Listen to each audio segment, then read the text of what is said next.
And speaking of away, that's one of the things that we're going to be discussing today without the Bandagulan. So, political movements. Of course, the most earth-shaking ay itong announcement ni VP Inday na tatakbo siya in the next elections. And that was the only statement she made. No? So, the statement is deliberately vague. Wala talagang detalye. She doesn't say, she only says next elections, but that could mean next local election, next national election, walang detalye na ganon. She doesn't indicate kung anong position, she doesn't indicate, anything beyond that. The statement is bare and is intended to elicit reactions or to elicit talk about it, which I think is very good if you are in fact running, which means pag-uusapan ka. Kasi talagang, that's a hook if ever I saw one. What's a hook? Meron kang binibingwit. So kung may binibingwit ka, ano yung binibingwit mo? In her case, reactions. At tinitingnan niya kung it might be a test, no? Tinitingnan niya, gusto ba ito ng kanyang constituency? Gusto ba ito ng kanyang mga sumusunod sa kanya, sumusubaybay, at saka mga fans niya, so to speak. Sabi ni Dreamcatcher, ang lawak kasi, nabuang ang kalaban. I guess. But people are reacting to it. So it means that she was eliciting a reaction. And what those reactions are, nakikita na natin. Halimbawa, mayroong one of the things that we noticed is doon sa PR industry, sa mga political operators, marami po ang biglang na-offera ng kontrata and the offers are coming from congressmen.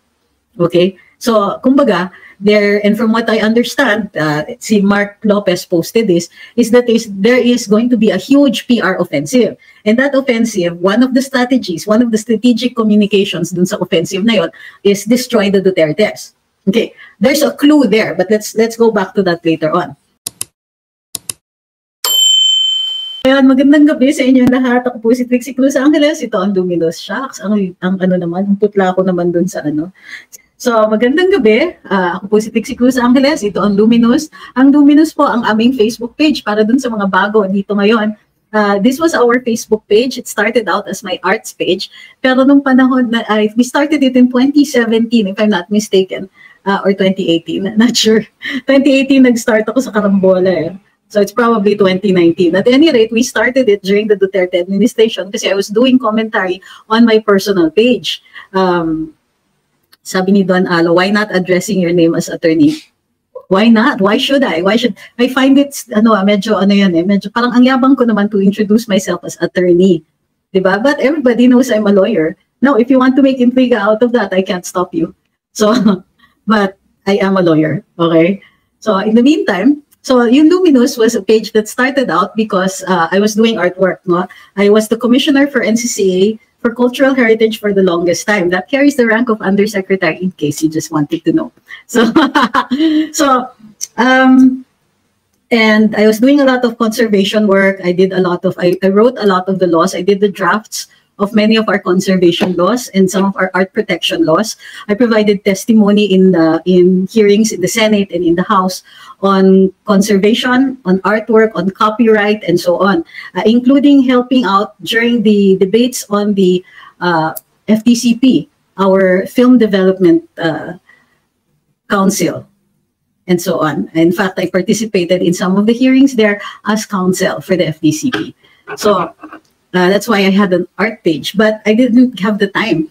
So I used that page when, during the Duterte administration to transpose yung mga political thoughts ko doon. And that's what started it. After that, I was joined by Attorney Ahmed, who's my law partner. So, and we had been doing a lot of cases ever since. Now, so that I could keep my personal page because I had a lot of friends na iba-iba ang partido. So a lot of them are no longer friends dahil nga iba-iba yung partido. At any rate, that's why we have the Luminous logo dito sa YouTube at saka sa Facebook. It's this one. So sa TikTok, it's the one behind me. Parati kasi pong natatanong, sino yung wala na siya doon? Okay, sa Karambola, wala na po ako doon, and I don't, kumbaga, they're checking to see kung tama yung hinala namin or the belief ko at any rate as to who is responsible for having me removed from that program. So I have no ill will or grudges against my co-hosts or against DWIZ or Aliw 23. And let's just get that out of the way. Okay? No, sabi ni Mish Lamorte, Attorney Gadon yata nagpaalis sa'yo sa Karambola. That's not true. That is absolutely not true. Attorney Larry is a good friend of mine and we constantly talk to each other. In fact, we send food to each other a lot. He likes to cook. So he sends me things like adobo and so on, pancit, because he's a very good cook. And we send him desserts like cookies and red velvet cake and pineapple upside down cake and things like that.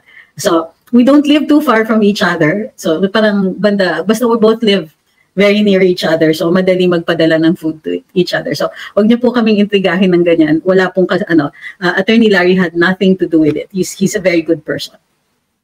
Okay? So sabi ni Weki, bakit ang tahimik ni Gadon? Because he's with government. It wouldn't be a good thing for, if you're going to be with government, what's the saying, di ba? Pagka ikaw, you're working for somebody, for goodness sake, work for him. You owe the government or your employer, at least in his case, the president, is loyalty. Kapag hindi mo nakakayanin because there are other things that take precedence, then umalis ka muna sa gobyerno, saka ka magsalita. Tapos, although people will,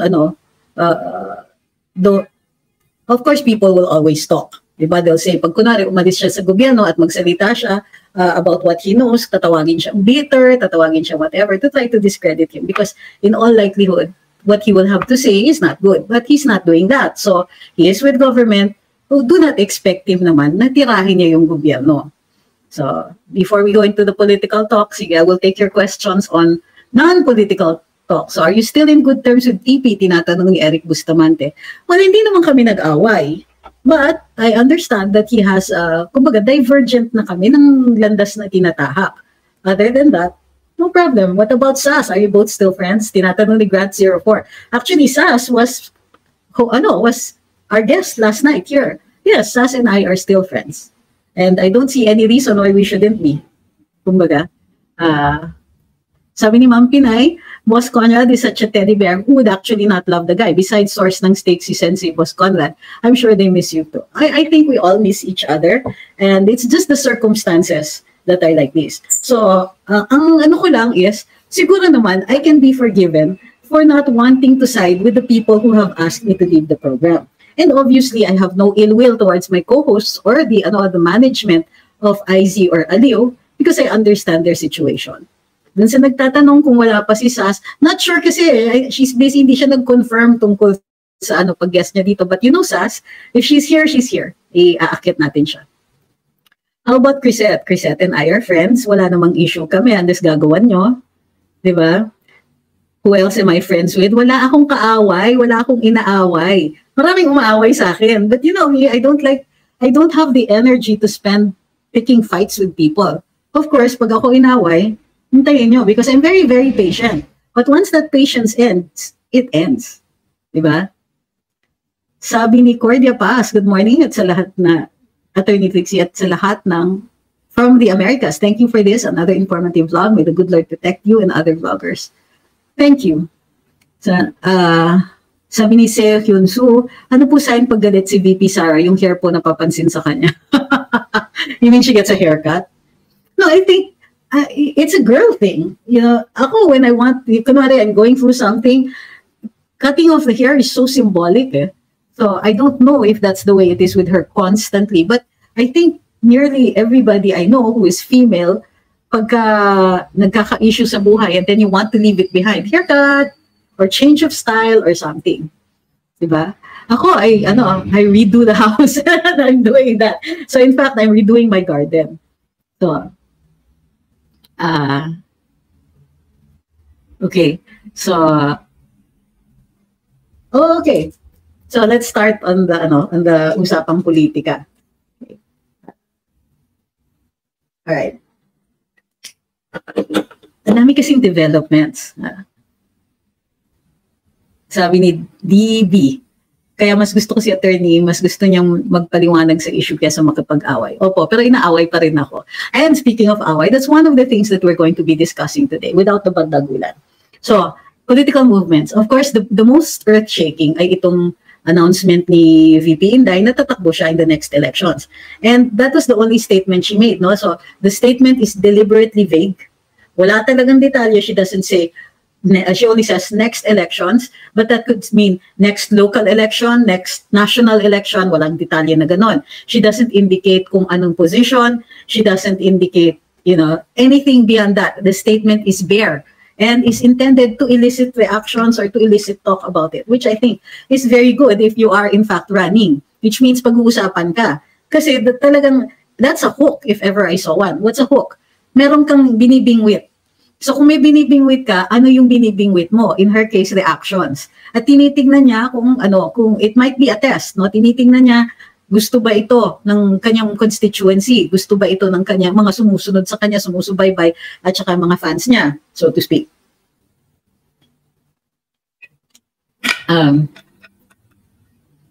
Sabi ni Dreamcatcher, ang lawak kasi, nabuang ang kalaban. I guess. But people are reacting to it. So it means that she was eliciting a reaction. And what those reactions are, nakikita na natin. Halimbawa, mayroong, one of the things that we noticed is, doon sa PR industry, sa mga political operators, marami po ang biglang na-offera ng kontrata, and the offers are coming from congressmen. Okay? So, kumbaga, and from what I understand, si Mark Lopez posted this, is that there is going to be a huge PR offensive. And that offensive, one of the strategies, one of the strategic communications dun sa offensive na yun, is destroy the Dutertes. Okay, there's a clue there, but let's go back to that later on. What does the Vice President mean when she says she's not running for election? Aside from she's running for elections she's running in the next elections. Okay.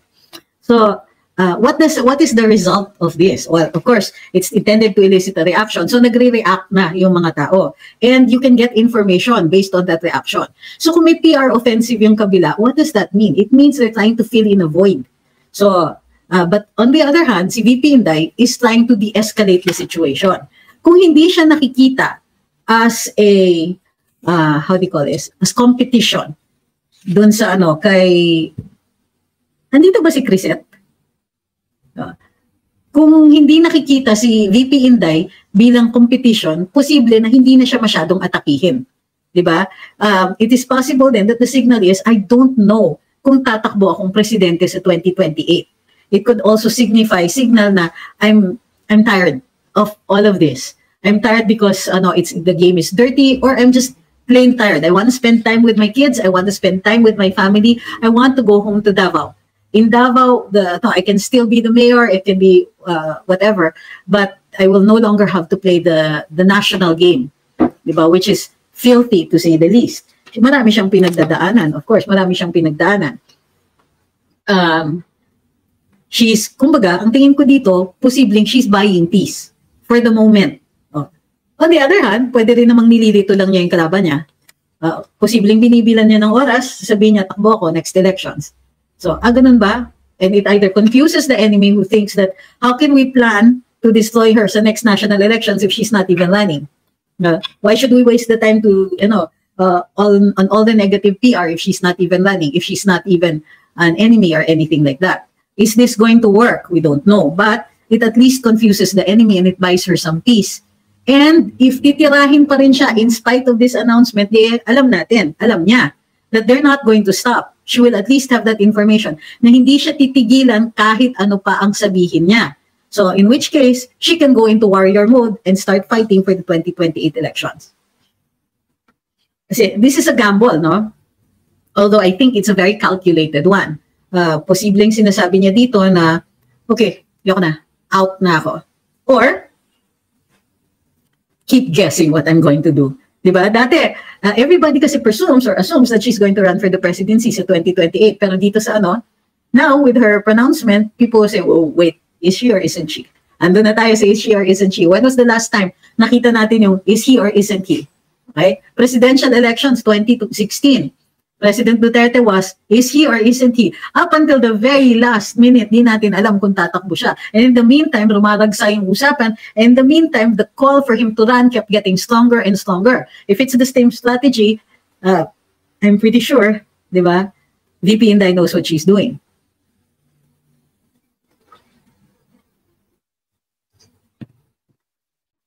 Okay. Sabi ni Kalipulaco, bumabawi ba si Tampi para sa kapatid niya na asawa ng Prieto ng Inquirer? I have no idea. I don't know about that part. Okay. Kasi diba, si Sandy is married to the brother of, Sandy Prieto is married to the brother of Martin Romualdez. Tama ba yan? Okay. Some people think na it's a gamble. Kung magbe-mayor siya, labas siya sa national politics. Labas siya dun sa usapan dun na hindi siya pag-uusapan sa scale na ganon. And kumbaga, she's no longer a threat. At the same time, she might no longer be included dun sa sa usapang national. Will this harm her chances for 2028? We don't know. What we know is that hindi na justified na pag-usapan siya masyado. On the other hand, kailangan pa ba? Kasi Rodrigo Duterte jumped from the mayoralty into the presidency. It did not affect him in the least. Yeah. The other person that we have to consider talking about is, wait, nakalimutan ko yung slideshow ko. Sandali. Okay, let me just put in the slideshow. Share screen. Okay. Hold on. And let me put it on slideshow. There you go. All right. So the star, of course, is Sara Duterte, and her every move binabantayan, ina-analyze, tinitingnan, and all that. And hindi lang po tayo, of course, yung mga kalaban niya are intent on not letting up on her. As we noted nga, there's going to be a huge PR offensive. Well, huge in the sense na marami kasing operators na hinahire sa ngayon. Okay. So, the next major player, of course, is, well, he's actually the major player, is Rodrigo Duterte. So now, we also have to look at what he says and what he's doing. So, ano yung earth-shaking na sinabi niya? Ang sinabi niya is, I don't want to run. Nag-umpisa sa ganun, ayokong tumakbo. Retired na ako, dumaan na ako sa pagka-presidente. Dumaan na ako sa ganyan, and I want to retire. Gusto kong tahimik na buhay, marami na akong nagawa. But, sabi niya, kung kailangan siya, if the situation calls for it, tatakbo daw siya. For the country. Nagdag pa niya yan. So, let's see if he's going to be in the game. Hindi natin alam what is going to trigger a run by Rodrigo Duterte. But what we know is that if he runs, lalong-lalo na for the Senate, number 1 siya. Doon sa number 1 siya sa surveys. Of course, yung mga kalaban niya, and there are a lot of them, lalong-lalo na pagtatakbo sa Senado, ay titirahin siya ng titirahin so he doesn't come out as number 1. So tayo, for those of us who support a run by Rodrigo Duterte, if he should decide to run, what we push for is to make sure that siya yung number 1. Sends a strong message. So, okay? Next, of course, are the cousins. Bakit ko sinasabay yung pag-uusap sa kanila? Kasi it's a symbiotic relationship. Ibig sabihin, they feed off each other. The president, of course, is supposed to be the most powerful man in the country. But his cousin, the House Speaker, sinasakyan niya yun. Kumbaga, ginagamit niya, reflected power is still power. He has power of his own as the House Speaker kasi ano ba yung House, di ba? They hold the purse strings. So he has access to a lot of money and he is reflecting the power of his cousin. So, but hindi necessarily magkatugma yung kanilang ambitions or magkatugma ang kanilang mga objectives. Now, the president was clear kung ano yung mga objectives niya when he became president. For some reason, he's not achieving those objectives. O sabihin na natin distracted siya or hindi ganun kagagaling yung kanyang gabinete. Malaking tulong dapat ang pinsan niya, pero hindi siya masyadong natutulungan.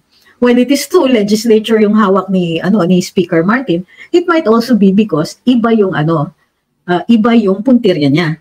Iba yung kanyang objective as compared dun sa objective ng kanyang pinsan. So, ano yung objective ni Speaker Martin?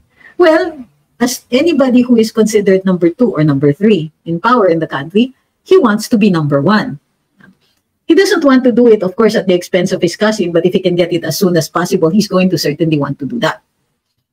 So how do we know that he wants power? Ang titignan natin yung People's Initiative.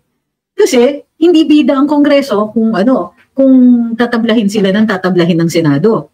So it's imperative for him na manegate yung Senado, lalong-lalo na pagdating dito sa pagbabago ng saligang batas. Ang problema, kukunti yung nagtitiwala sa kanya na siya ang mag-take charge dito sa pagbabago ng saligang batas. At dito, sinalungatan na rin siya ng kanyang pinsan. Sabi ng pinsan niya, masyadong divisive yung ginagawang People's Initiative. Kasi ang mangyayari, parang tinatabla ng House, yung Senado, and making sure na bumaba or ma-water down yung power nito. And is he going to stop dito sa Article 17 sa proposals to amend the Constitution? So, kaya nakikita natin na gusto niya na malakas ang boses ng Kongreso to the point na kakayanin nilang brasuhin yung mga changes.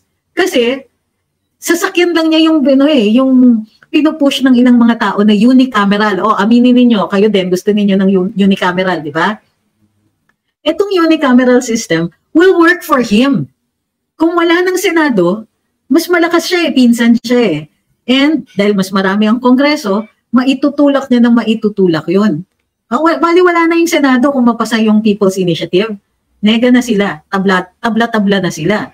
And kaya na ngang isubsum. So, ang liit na lang ng step from that to proposing as one of the changes in the Constitution na gawing unicameral na lang yung legislature. Take note, sinasabi niya economic provisions kasi we need economic growth at chuchuchu. Pwede pa niyang sabihin, the Senate costs ganito. Na the budget for the Senate is this much. Nag-Senate building pa sila which costs this much. Mas mura if we only had one body. Kasi yung upkeep ng batasan tapos yung upkeep pa ng bagong Senate building is going to be very, very expensive. Di ba nakikita niyo na yung argument niya? Kayo ba, naniniwala ba kayo that he's really out there or the congressmen are really out there to propose changes in the Constitution na mag-benefit yung taong bayan? Of course not. Kitang-kita na niya, it's within his grasp. Kaya na niyang mag-propose ng mga changes sa saligang batas. He is going to grab that opportunity, di ba?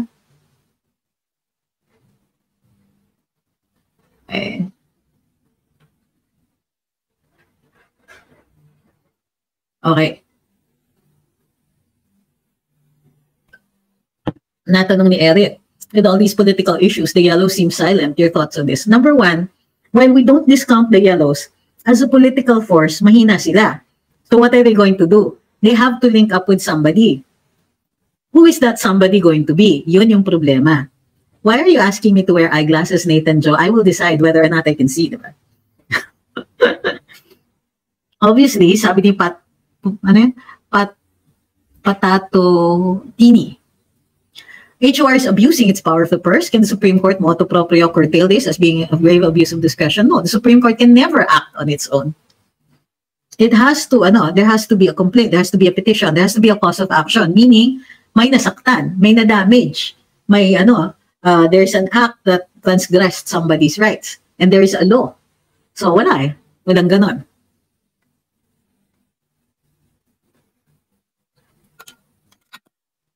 Ayan.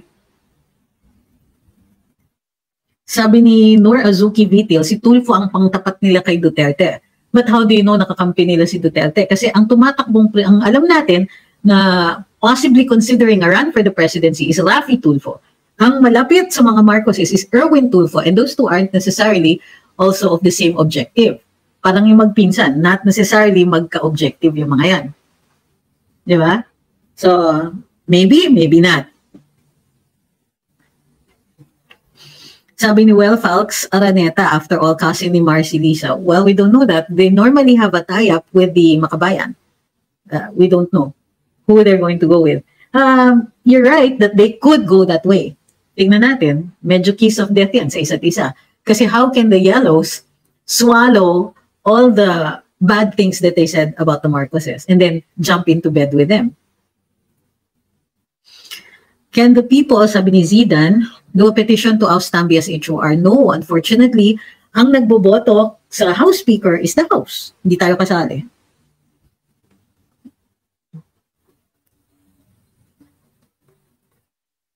Sabi ni, I don't know, Nung si Duterte ang kapartner niya, okay naman. Pero nung hindi na, nang nagpapadaig si pinsan, ayun, hindi na gumanda mga pangyayari, hindi sila magandang maging magpartner, may agendang nangyayari. But yes, there's that.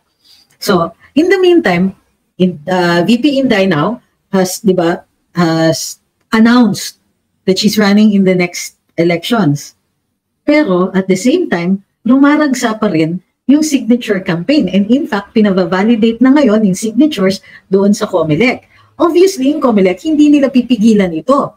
Pero marami nang nagbibigay ng opinion na parang mali itong paraan na mag-People's Initiative. In fact, hindi nila pinansin dahil Senator Amy used to be, I don't know if she still is used to be the head of Electoral Reform, the Committee on Electoral Reform doon sa Senado, ewan ko kung siya pa rin. Nag-propose siya na baguhin yung batas sa People's Initiative para maging mas malinaw. But nobody is taking her up on it. Bakit kaya? Dapat nga, ang Senado, kung sa tingin nila, inadedehado sila dito sa People's Initiative, ang unang line of defense nila is, teka nga, amyandahan nga natin yung batas na yan, hindi yan maliwanag eh. But nobody is doing that except Amy. Okay, now Amy is another player. Okay, the problem is that she has sided with the Dutertes, and the Dutertes have fully accepted that. Pero maraming nagdududa sa kanya. Bakit siya pinagdududahan? One is the surname. Siyempre, Marcos siya. And as far as most people are concerned, blood is thicker than water.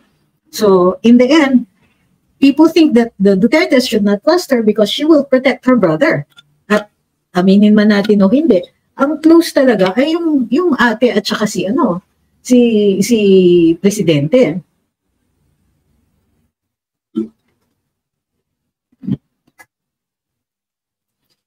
Sabi ni Ma'am Pinay, Mark Villar also might run for the presidency in 2028. Aling Cincia's political plans aren't that rosy for 2025. They might try to consolidate their political power and businesses as well. I know that they are in talks with Inday, but there's nothing definite yet. So I'm pretty sure that they are not in talks with the Marcoses kasi parang hindi yata sila masyadong pinapansin. May napansin ba kayo? Nakikita nyo ba nakasama madalas? Well, dati parating kasama si Senator Mark sa mga out of the country ni Presidente Marcos, pero si mother niya, si motherhood, hindi. Bakit? So, sabi ni Alejandro, si Martin R. lang naman nagsasariling desisyon na sira ang presidente dahil sa kanya. Well, you know, the president, ganito yun no? Kung malakas naman yung PR ng presidente o malakas yung kanyang projections, no amount of skullduggery on the part of his cousin should affect him. The problem is they do collaborate. And parating question, kung he's in on the plans of his cousin. Yun yung hindi maliwanag eh. Bakit he seems to not object dun sa ginagawa ng pinsan niya. Kung hindi nagsumbong si Senator Mig Zubiri sa kanya, hindi siya magkukomento tungkol sa People's Initiative. So, what's the score, Mr. President? We don't know. Are you happy with this kind of confusion? I don't know if that's, if he's okay with that. Sabi ni Randolph, I'm not sure kung magiging effective si Tulfo as president kasi no experience, unlike mga Duterte. Okay lang makakuha siya ng tauhan na magaling at hindi pansariling interest or else nga tayo. But we've already seen what a president who has either no experience or no strength can do. No matter how good your cabinet secretaries are, the politics will get out of hand. Kailangan talaga magaling yung leader mo. Now, the question is, do the Tulfos have that kind of leadership?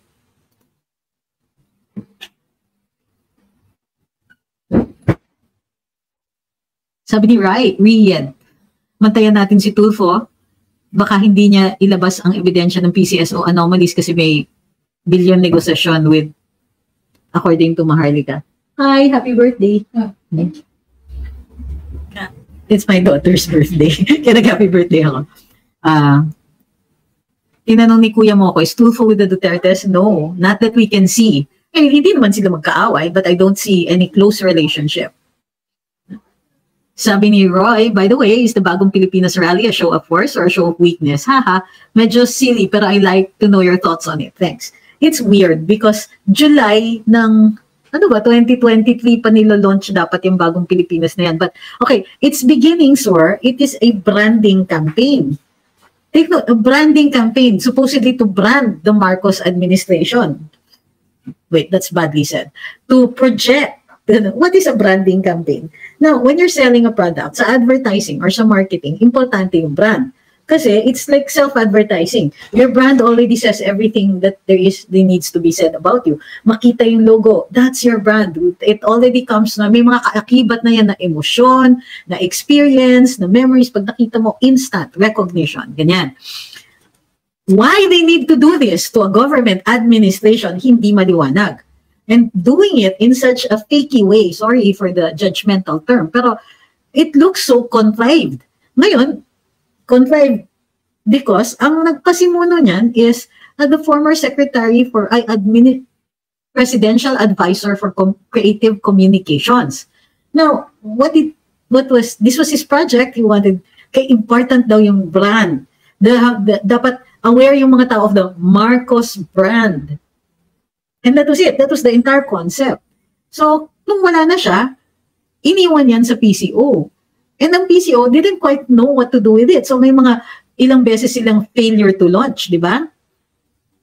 And now, nag-take over na, pinasa na po, I think it was the executive secretary who said, okay, PCO, wag na kayo. Dito na, yung project will be handled by the DILG. O, bakit DILG? Nakikita natin na yung mga local governments ay binigyan ng notice. At yung notice na yon ay para umattend all the way down to the barangay level. Ano to? Institutionalized hakot? Di ba? Di ba? Why do they have to go? So, ilo-launch mo yung brand na Bagong Pilipinas at ikakabit daw nila ito sa tupad or some kind of ayuda. O, alam na natin, ha? Tapos, super mega launch. Ibig sabihin, gagawin itong centerpiece activity of the Marcos administration, kaakibat ng Marcos brand of Bagong Pilipinas. So, supposedly, itong activities na to will exemplify the administration. I don't know. Exemplify, ha? So, what is the point in all this?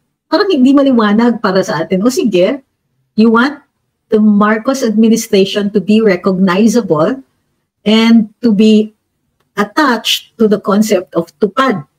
Kumbaga, which for me is a super bad idea. Kung ito yung magiging centerpiece program nila, ayuda, handout, pabigay, di ba yung tupad nga is temporary employment for people in distressed situations or emergent situations? How? So, ang gulo sa ngayon. So, they're going to try to project a brand out of a concept that's not easily recognizable or understood. I suppose sa January 28, makikita natin kung ano talaga itong branding kaek-ekan nila. At bakit kailangan i-akibat dun sa tupad. Or assuming na itutuloy nila na ikabit nila sa tupad.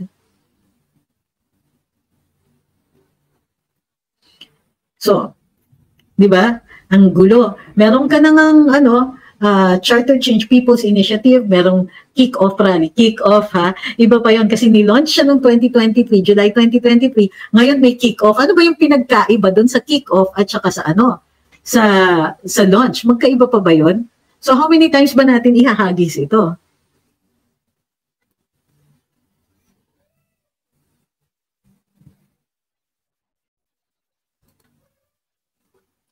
Sabi ni Ma'am Catherine, hi, attorney, branding ni BBM, anong pinapakita na palpak siya na presidente? Can somebody put a stop to what Tambi is doing? Di po ba naiisip ni PBBM if they will proceed with their so-called People's Initiative na baka magka-people power na naman? Sinayang ni BBM ang pagkapanalo niya noong 2022. Sabi ni Falks, show of force daw itong How can it be a show of force kung kung hakot? Show of numbers? Kung ang hakot mo ay gobyerno din and they're there under the authority of the president in obedience to that authority. Wow! Hindi yan effective as a show of force. How can you show that kind of force? Is that even a force when people are compelled to be there?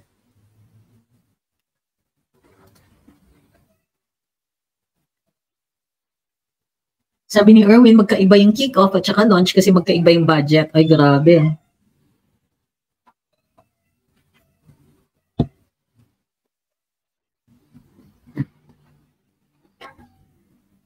Sabi ni Dionysius, kung may memo, meaning sapilitan lang. Sabi ni Elijah, will the issue with PI start the end of the Romualdez speakership? Well, in the first place, how do we know it's going to fail? Well, probably because ang daming enemies, but I don't think so.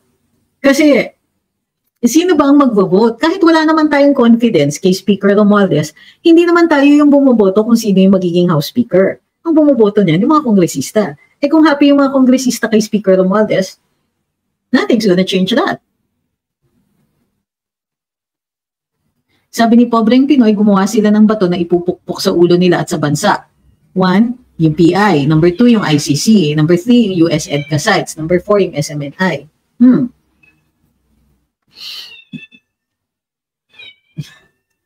What is, in your view, the Middle East and Europe is in disarray with what will happen in Asia Pacific? Parang ang lawak ng tanong na yon. So, what exactly? How do you want us to answer? Sabi ni user, why is VP Sara still using Bagong Pilipinas letterhead? Dapat hindi na. She is still part of the administration. Not just the Vice President, but she is the Secretary of Education. And meron pong parang EO or Memorandum Order na kailangan gamitin yun sa letterhead. Hindi naman niya pwede. Kung magdi-disobey ka, you have to make it count. Kung magdi-disobey ka pero wala namang epekto, kinayang mo lang yung effort mo. Something has to come out of any action that you undertake. Particularly one that is such a big gamble. Second, tingin ko mag-a-attend pa nga si VP Inday as Cabinet Secretary dyan sa kick-off ng Bagong Pilipinas. Because she has to. Kalihim siya ng edukasyon. Sabi Carlos Miguel, what if si Senator Amy bumaba sa Congress para makita at makapuna kung may ginagawa na milagro mga colleagues niya? She's 1 out of 300 congressmen. Most of whom, well, assuming na ma-re-elect most of them, magkakaroon siya. It will really depend on how many allies you have. Remember, both the Senate and the House are collegial bodies. Para to get anything done, kailangan kumbaga, it's a body that will determine that. So, kailangan may kakampi ka dun sa body na yun.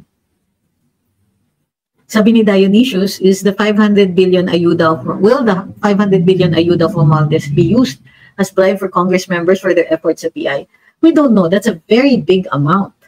So, might be them, it could be anybody, or it could be used for legal purposes. We don't know until they actually do that.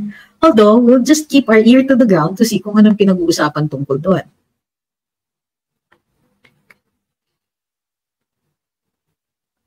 Sabi ni Eric Bustamante, can we get back to? If your question is, pwede ba natin balikan? Kumbaga, re-rest ba kanyang house na nagbe-benefit dito sa signature campaign ni Speaker? Ang rest back dyan, hindi sila iboboto.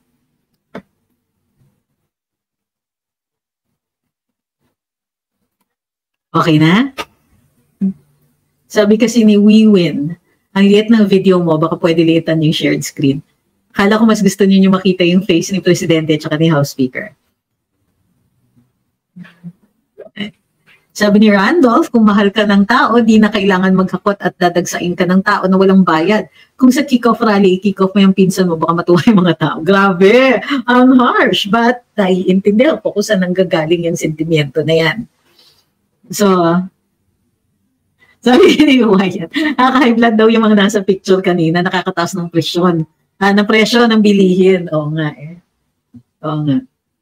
So, dito sa sa TikTok, may tanong ng tanong tungkol kay Lenny. Hindi ko siya talaga papatulad yung tanong mo.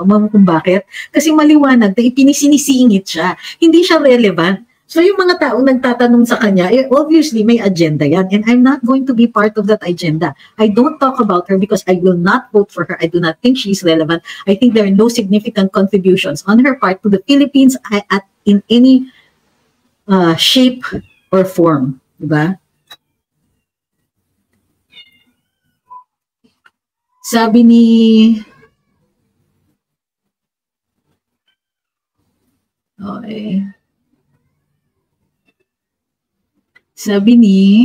Mark, dapat kumilos ang mga retired AFP na maglunsod ng withdrawal of support para bumaba sa Malacanang. Alam niyo, if we need to rely on other people whom we are not even sure they are going to move, that's kind of an exercise in frustration. Sabi ni Jegs TV, akala ko kung ano sasabihin niya. Ang layo pa ng 2028, dami pang kapalpakan niya. I get it. Sabi ni Darling Q. De La Torre, yay, a-attend si VP sa Quirino. Paano na si Rizal Park, Davao City? Is that even an Inday Sara event? We don't know, di ba? Kaninong event ba yung sa Davao? Kung hindi naman kanya yon, hindi dapat natin i-expect na nandun siya. Tandaan nyo, itong may executive order, may memorandum order pa. So, di ba?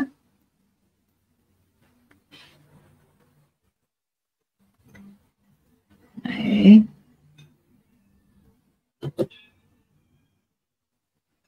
So, kung madalas yung mga kung madalas yung TikTok nung nag-aambisyosang kandidato na yon, bakit ko papatulan? Again, you're playing into their game. Gusto nilang mapag-usapan sila, pag-uusapan nyo naman, di tinutulungan nyo yung kampanya. Pwede ba? Wag dito, hindi talaga ako magko-contribute ng pansin dyan sa kampanya niya. Tagal-tagal pinahirapan niya si Presidente Duterte, di niya tinigilan. Bakit po siya tutulungan ma-elect bilang senadora? Sabi ni Melchizedek, please enlighten us who will prevail on the People's Initiative. Which is better, con or con-as? Always con, sir. Always. Kasi yun yung direct people's participation. Thus, who will prevail on the People's Initiative? Hindi pa natin alam. Pero the law seems to favor against it. Now, it will be, we'll see how it is presented in the Supreme Court.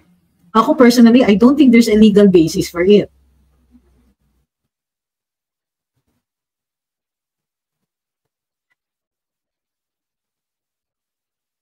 Bakit sinasabi ni Ma'am Pinay na ako yung reyna dito? Isa lang naman talaga ako, reyna or not.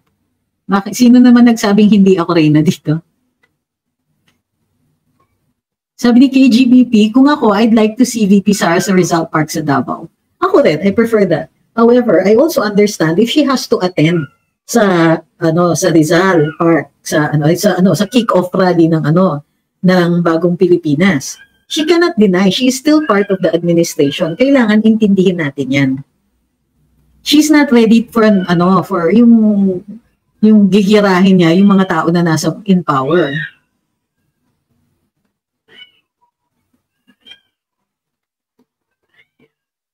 Sabi ni KGBP, kung kick-out party sana.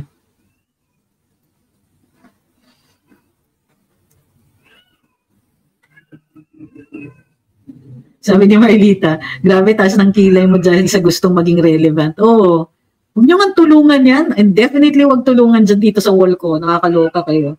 Sabi ni Alejandro, tingnan na lang natin kung aasenso ang Pilipinas pagkatapos ng Marcos admin.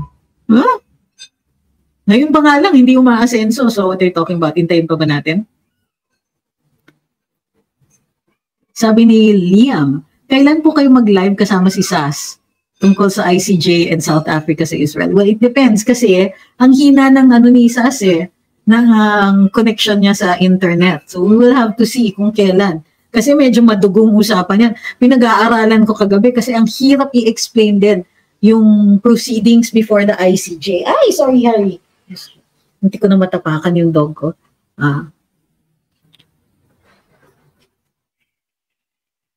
Nag-iingay na naman si Trillanes. Send, wag pong all caps next time, ha? What's your take on it? Alam mo, hope springs eternal dyan kay Sunny Trillanes. That's why I also don't like to talk about him because even bad publicity is publicity that he desperately needs for a run again for national office or for a mayoralty position. Dinig ko. Alam niya hindi na niya kakayanin maging senador pero nag-aambisyon siya baka maging mayor somewhere in Metro Manila. Sabi ni Chito Garcia, kung wala na ang People's Initiative, may pananagutan ba ang mga congressman? Wala po. Sa kanilang pagdalos ng mga gawa para lang sa sarili nilang agenda. Okay, ganito yan, ha? Bakit sa tingin ko hindi talaga issue pa sa mga, bribery, sinabi nga ni natawa ako kasi si Speaker Romualdez ang mismong nagsabi na, he will not be involved in bribery, etc. Asan ang bribery dyan? Kasi, binabayaran supposedly, di ba, yung mga pipirma. Pero, hindi pa ito eleksyon. This is simply a gathering of signatures. So, there's no rule that talks about that. Diba? Pero it violates the essence of the law, which is that the initiative comes from the people. kung mayroong nagbabayad sa kanila, yung inisyatibo galing dun sa taong nagbabayad. And therefore, hindi magaganap dapat itong People's Initiative. Wala dapat maging epekto ito. Wala dapat maging, ano bang tawag dito? Resulta na hinahabol nila. Hindi dapat maituloy yung pagbabago ng saligang batas kasi nga, hindi naman taong bayan ang naglabas. Ito yung masaya dyan. May denial statement si Speaker Romualdez. Pero sino ba yung nagsabi o nag-bring up ng issue na parang hindi naman talaga People's Initiative yan? Hindi ba ang Pangulo na pinsan niya?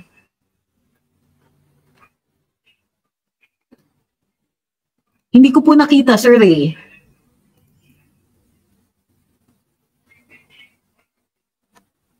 Sabi ni Diego, tama po, di dapat pag-usapan si Trililing. Obsessed masyado kay Pulong. Pwede nang pagdudahan ba? Posible ba daw buwang manalo si VP Sara if tatakbo siya as president sa 2028? Siyempre posible. But, you know, like, anything's possible. Sabi ni Eric, Trillanes was an officer in the Navy. Well, I'm with the Marines and proud of it. Ako, I am partial to the Marines. Mas mahal ko talaga yung Marines ever since kasi ang father ko kinilala ninyo at ginawaran niya ng award nang nasa Sulu siya dahil sa air assistance na binibigay niya sa mga tropa ninyo. Nakahang pa yata sa taas somewhere na binangnanay ko yung award niya. But my father was in the Air Force and had always a good working relationship with the Philippine Marines. Kaya nung abogado ko ng ilang mga magdalo from yung 2003 tapos abogado ako ng grupo ni Danny Lim noong 2006. Abogado din ako ng ilang mga rebelde sa Manila Pen. Puro Marines yung mga kliyente ko. So, at saka Scout Rangers. So yes, proud of it also. What is the next procedure if ever mag-resign si VP at tumakbo ng mayor? If the vice presidential position is rendered vacant, the president will choose from the Senate or the House the vice president to be affirmed by a vote by the Senate and the House jointly. So sabi ni Undervalue, abogado din po kayo ng mga fallen angel versus the INC. For some time, yes, but it has not been taken against me. Sabi ni Leo, tingin mo ba, attorney, tatayo sa Supreme Court yung mga ebidensya ng mga panunuhol sa mga tao para pumirma? The Supreme Court is not a finder of fact. So kung sakasakaling kailangan i-determine kung tama yung mga facts dito, hindi pa na-determine yung facts, may i-remand ng Korte Suprema yan sa trial court. So it can either be the Court of Appeals or Regional Trial Court, depending on the circumstances.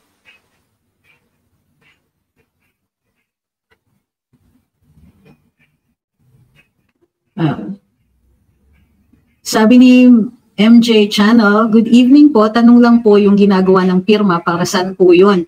Nangangalap din po sila ng mga pirma. O, sumasakay sila. Ang pirma po kasi, isa sa hangarin nila ay foreign ownership of land. So, kumbaga, nakita nila, mayroong gustong magpabago ng saligang batas, sakyan nila, suportahan nila yung house, baka maka-negotiate sila na isama niyo naman yung foreign ownership of land.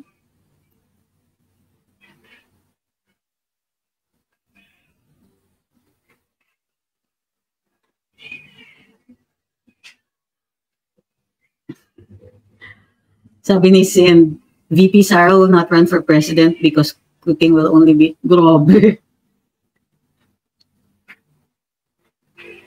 Okay. Piliin ni BBM si Tambi sakaling bumaba si VP Inday ng maging lubos ang kaligayahan nila. It will be a slap on their faces kung bumaba si VP. Duterte pa rin talaga. Alam mo, Nathan, parang ang dami-dami kong beses na diniscuss yan. Kung magkaroon ng tsa-tsa, ano daw magiging epekto nito. It will depend nga kung ano ang isusulong. Doon sa People's Initiative, ang sinusulong po nila ay ang pagbabago ng Article 17, Section 1 ng Saligang Batas, which is to expand the power of Congress by requiring a joint vote. Pag joint vote doon sa proposals pag joint vote to constitute a constituent assembly and to vote for to propose changes in the Constitution, the House will always outshout the Senate. Mas madami sila eh.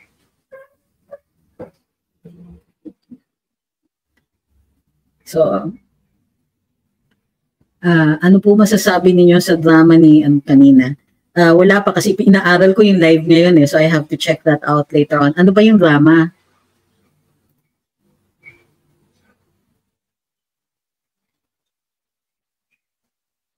Sabi ni John, shout out, lahat po ba ng revisions, amendments sa Constitution ay dadaan sa referendum kahit po ito ay galing sa CON-CON-CON-AS or PI? Yes. Yes po, required po talaga ang referendum. But, if you think na hindi makakargahan yan, you're mistaken. Kasi, ang magpo-propose ng wording ng referendum na yon ay yung body. Kung CON-CON yan, okay lang. Kung CON-AS, paano? Kung PI, hindi ba ganun din? Issue pa rin yon kung ano yung wording. Kasi pwedeng kargado dun sa wording. Thank you kay FM Reyes.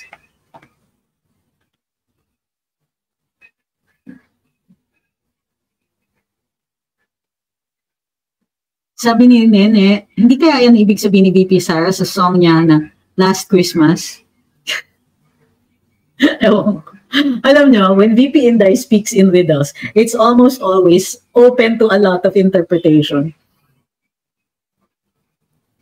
Sabi ni Vixie, how about people power? Paano ito pwede mag-start laban sa presidente? Sino una pwede mag-implement? You know that in people power, whether it is one or two, it almost always starts with a crime. That's why hindi ko talaga hinihikayat yan. It's very uncomfortable for me to talk about people power because it starts with a desire to oust the duly constituted authority. Unless mag-uumpisa yan as the AFP moving to protect the people. So, then that would be one. But what about yung two? Diba? Ayoko rin ng ganun. Sabi ni Arman, kung maging representative si VP, kaya-kaya niya palitan si Speaker. It will depend on the composition of the House. And number two, who has more money? Siya o yung kalaban niya. Kasi knowing some of the congressmen, baka magpabayad yung mga yon. Hindi pa po nakikita yung kitten ko, sir. I'm trying not to think about him. Pero hinahanap pa rin po namin. Sabi ni Ray, kapag nag-resign si VP, magkakaalaman kung ilan lang susunod si PBBM admin. Kaya nagka-meeting ng crisis management pag-deklara ni VP na tatakbo siya. Well, I know that nagkaka-meetings. I don't know if it is crisis management. Pero kasi nga, yung buong strategiya nila was built on the premise na si VP will stay VP until 2028. Or titirahin nila si VP Inday as she sits in that position, which is a high position and therefore an easier target. Pupunta ba daw ako sa Davao sa 28? Pupunta ako sa Davao but I don't know if I will be there on the 28th. Ang dami kasing tao and there's no opportunity rin naman to talk to FPRD ng ganong karaming tao. I'm sure he will be very, very busy. Sabi ni Jennifer, whoever controls the gold controls the world. Well, if that were true, the Philippines would control the world because we have a lot of gold. Yun nga lang, hindi tayo nagko-control.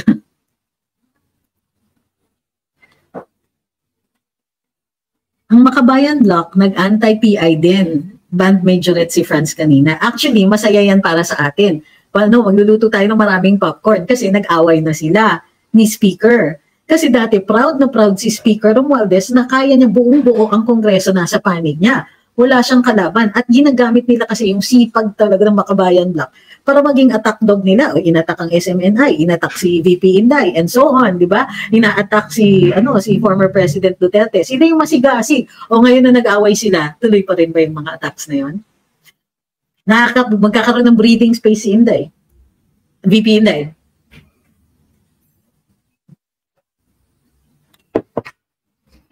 How does this, quote, unless otherwise provided by law, unquote, affect the Constitution if inserted? It means you are giving Congress the discretion to determine anything about that particular item. For example, 100% Philippine-owned. No person may own, no foreigner may own, how does the Constitution word it? O let's just say na, yun nga, 100% dapat Philippine-owned ang land. Pag nilagay mo doon na unless otherwise provided by law, it means that Congress can overturn that. Pwedeng magpa-foreign ownership and Congress can set the standards or the limitations. O pwede lang ang foreign ownership of land if they bring in $100 million. Ganyan. Pwedeng ganon. Or pwede nilang sabihin, open na talaga, lahat yan to foreign ownership with no conditions. The discretion is theirs.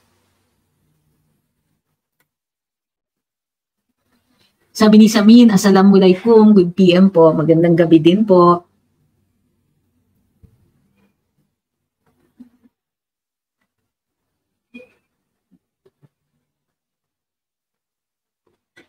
Hi kay Ma'am Lisa, sabi ni Jennifer, we're sitting on gold.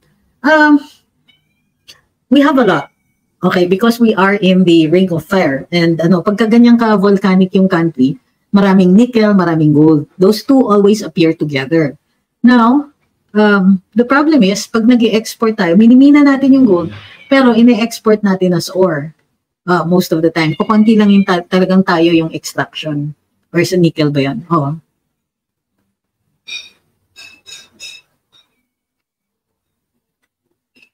Sabi ni Alex, Duterte ay marunong magpahalaga sa mamamayang Pilipino, makamasa ang mga Duterte. I agree completely. Kaya nga naninibago tayo under this presidency, di ba?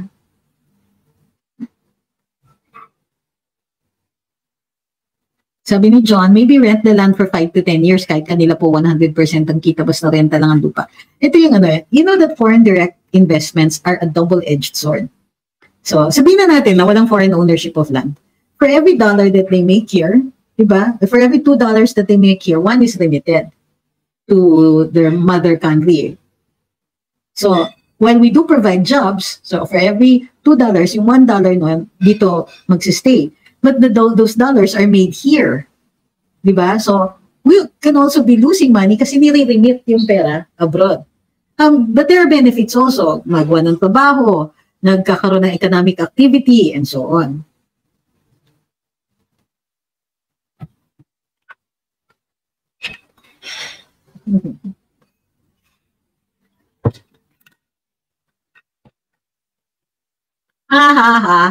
Number 1, Matuto TV. You don't put words into my mouth and you don't make conclusions for me. Sabi niya, bakit kayo takot sa amendment at revision? We are not. End of argument. I'm not reading the rest of your statement because you start with a fallacy. You start with a wrong statement. You start with an erroneous statement, and you start with a statement that not only is non-factual, but is insulting to the person whom you're seeking information from. Huwag po ganun.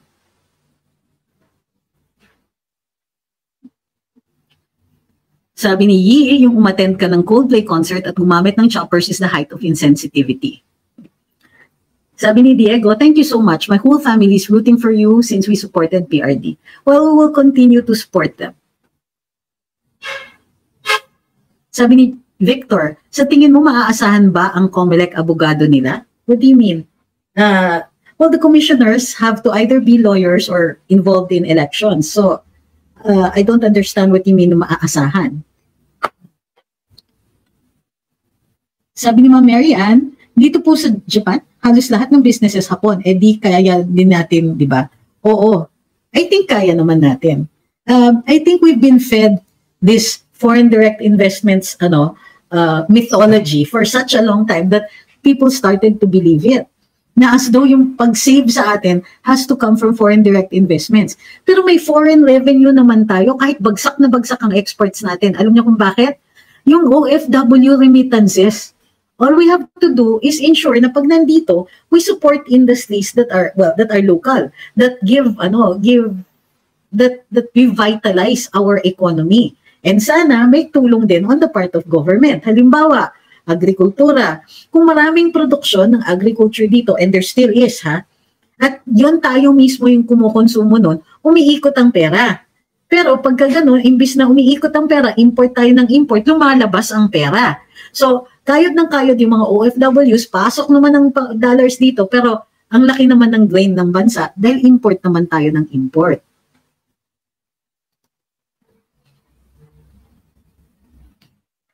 Sabi ni KGBP, full speed ng trolls against VP Sara, gagamitin ng DepEd issue kay Pulong sa 51 billion, ICC kay Digong. Bakit mo tinutulungan? Maging mapagmatsyag, protect Inday Sara, protect. Kung ako, hindi ko na uulitin yung mga issues na yun kasi yun yung strategy nila. Pansin nyo ba? Every time you say something, let's say something good about the Vice President or you criticize this administration, dadating yung troll sasabihin, yung 51 billion. See, there's no argument, there's no discussion. So kung uulitin nyo din, the same taglines that they are using, tinutulungan natin sila. Huwag ganun. Para sa akin, if they invade your walls, block, delete, tapos. Do not give them a venue, do not give them an argument, do not even bother. Because clearly they are not there to argue, they are not there to give you any information, they're not there to explain to fellow citizens. Diba? They're just there to collect their paycheck and to just keep on the destructive posts. Gusto nila na pag inisip mo si Pulong Duterte, si Congressman Pulong, iisipin mo 51 billion. Yun ang ginagawa nila, binabrand nila, tinatatak nila. Wag natin tulungan. Erase it from your walls. Forget it.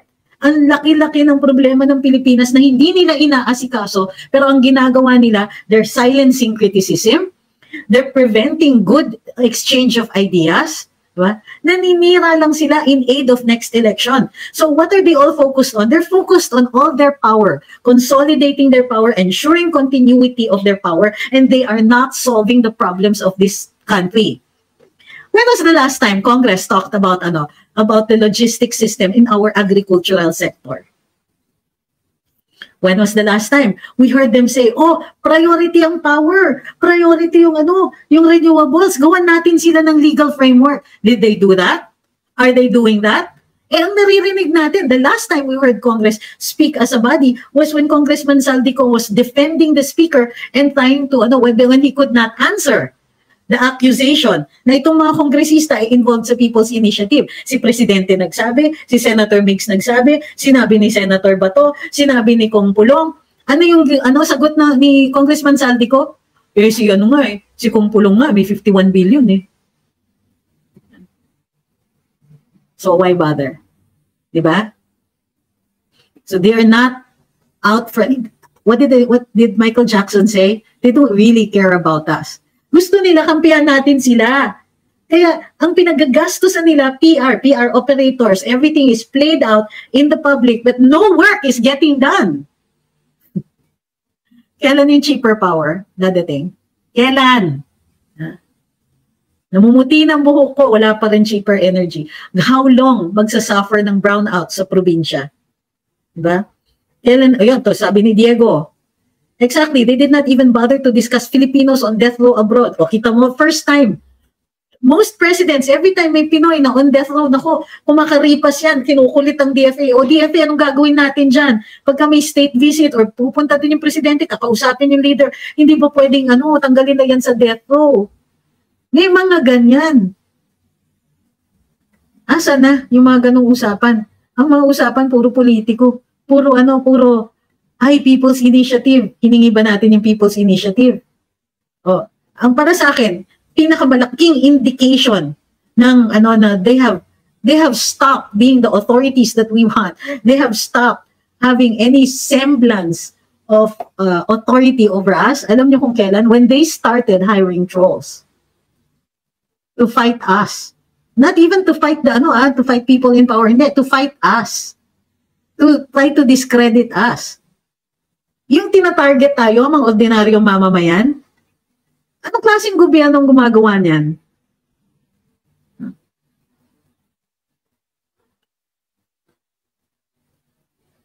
Ito sabi ni Miguel, bumaha nga po sa Davao Region kahit isang statement walang galing sa PCO and sa Presidente. The only statement we heard was yung statement niya ni Congressman Saldico na sinasabing kung maayos yung binigay na pera kay Kong Pulong, hindi bumaha dyan sa Davao. Bakit? Sa Davao City ba bumaha?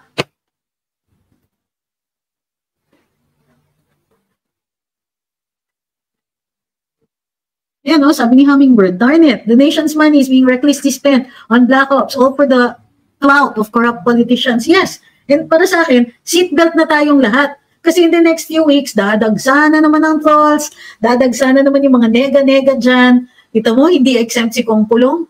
Pero ano lang, umangal lang si Kong Pulong na hindi pinapayagan na pumasok ang mga proyekto sa Davao. Kumbaga, ginagawa nilang what do you call that? Howling wilderness yung Davao pagdating sa pondo ng national. So, ganyanan ba? 'Di ba? Pero imbis na sagutin nila na hindi, walang bayaran dyan sa Davao. Hindi totoo yan. Ito ebidensya namin. Walang ganon. Instead, sasabihin nila, corrupt kayo eh. Sabi na Ma'am Mary Ann Miranda, nabuhay na naman si Boy Sisi. Ito, sabi ni CJ, gagamitin nila tayo para mag-viral mga taglines nila.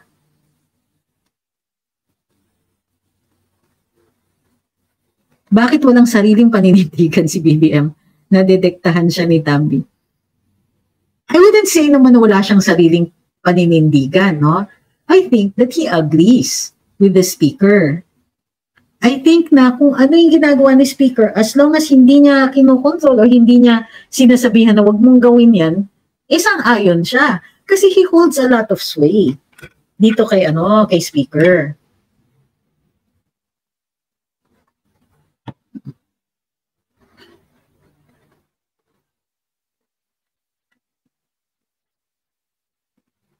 Sabi ni Arium, live po ba ito? Wala kasi sa post. Live po. Nandun sa dito. Nakalagay. Luminous Live. Sabi ni Jesus, walang PSI dito sa amin taga Davao kaya unhaon nag-Coldplay. Sabi ni JDEX, they had lunch last Sunday, di ba? If walang alam si Presidente, di clueless siya. I'm trying to be nice. Third termer ba daw si Kong Pulong sa HOR? Hindi ako sure.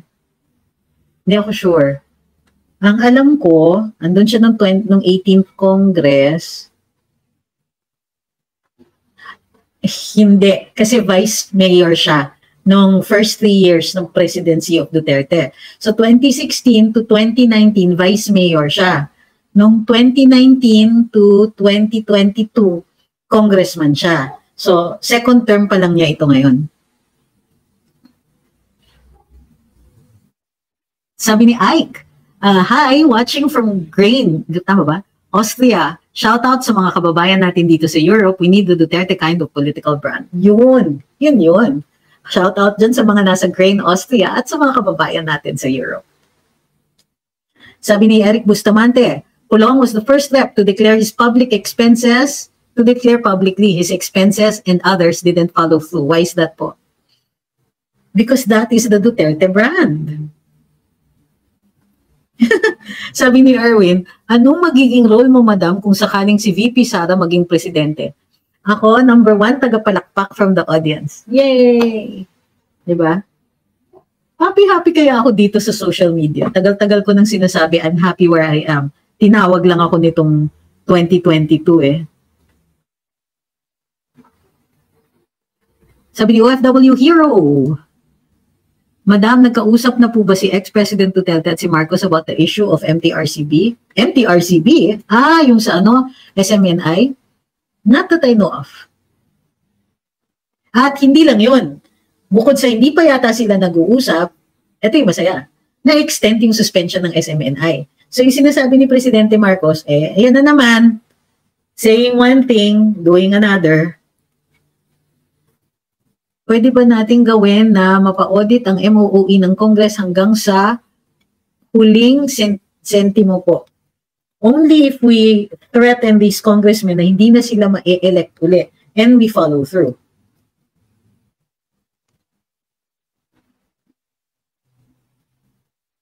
So yung may sabi ni Ace, dami na naman umiiyak na dilawan ng ICC dead on arrival.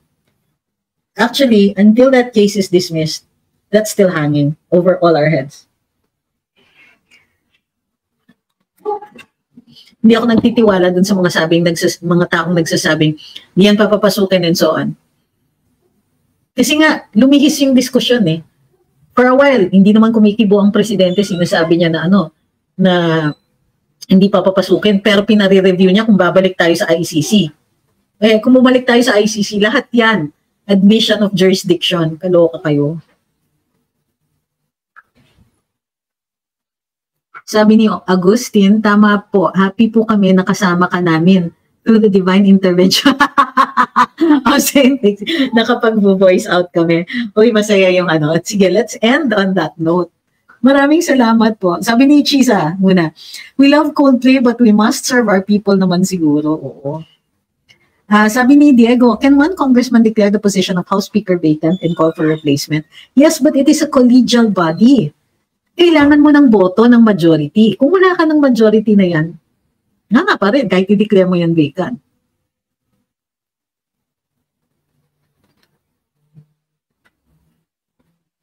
Sabi ni Glenn Fiddich, I like that, by the way. One of my favorites. Blended Scotch, di ba? We Filipinos should stop selling our dignity and principles para sa pera. I'm talking about those lying trolls para sa barya. Hindi kayo nakakatulong. Sabi ni Weki, pwede bang idaan sa People's Initiative to demand Tambaloslos to step down? People's Initiative. No, kasi the People's Initiative is to propose changes in the law, in the Constitution, or in ordinances. Hindi po batas yung pag-upo niya. At gawa na yan, bunga yan ng pag-e-elect ng Kamara sa kanya bilang House Speaker.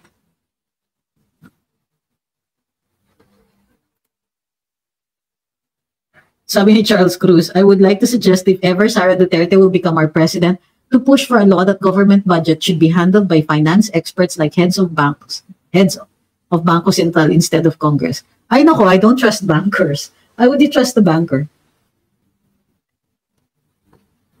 Sabi ni Army, so many issues, it's all piling up. Paano po babangon ulit? I don't know. So, thank you very much. Thank you, sabi ni Well Falks. Glad to have this group intellectual exercise. At si Weki, sabi niya, pwede ba? So, papasalamat ako sa lahat ng sumubaybay.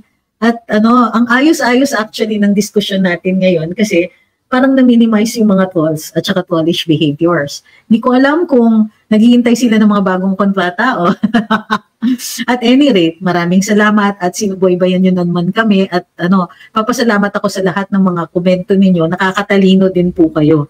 At maraming salamat sa lahat ng nagpadala ng stars, stickers, roses at kung anik-anik dito sa TikTok and so on. Thank you very much everybody. Huwag pong kakalimutan, like and share, follow and subscribe. See you tomorrow. Naayos ko yung garden kaya medyo maaga tayo nag-live ngayon kasi napagod ako. Right after gardening, umupo na ako dito. So tomorrow we'll try to have it this early pa rin. Thank you very much. Sabi ni Melody, this is the best time to go live. You made my day. And you guys, you always make my day. Thank you very, very much. Huwag kakalimutan, yung one of the things that we found out is, fasten your seatbelts, dadagsain tayo ng nega comments, more trolls, etc. at more paninira sa mga Duterte. Kapit lang po. We will explain everything if it has to come to that. Happy birthday din daw po sa aking pastry chef. Birthday po ni Mermaid Bakes ngayon. So, thank you very much everybody. Have a good night and please take care of yourselves kasi kailangan kayo ng bansa. See you!